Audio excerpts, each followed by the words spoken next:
Axir ular kezmaydilarmi yer yuzini deyapti. Sayohat qilmaydilarmi? Dillarga, qalblarga bu ibrat namuna bor deyilyapti.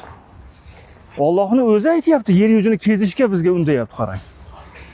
Kezish kerak. Faqat ana u vijdonsiz johillar bor, haligi mashinada kelib olib, mana shunaqa lola nimalarni, lola qizg'aldoq maydonlarni yer bilan bitta qilganlar bo'ldi.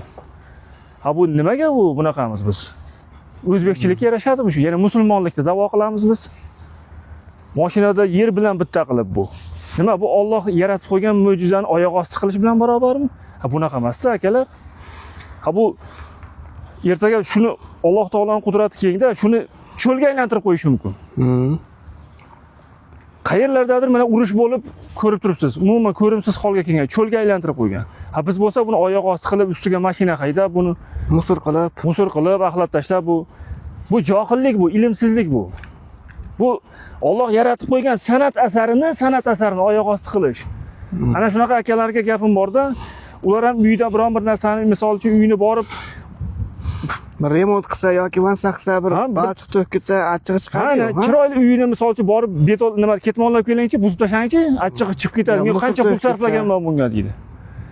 Qancha mablag' sarflaganman, shuncha meni nimamni rasvo qilding sen deydi. Ha nima bu Alloh ko'rsatmayapti degani bu xohlaganimni qilaman degani emas-da. Indamayapti degani emas. O'shaning uchun kitob o'qish kerak,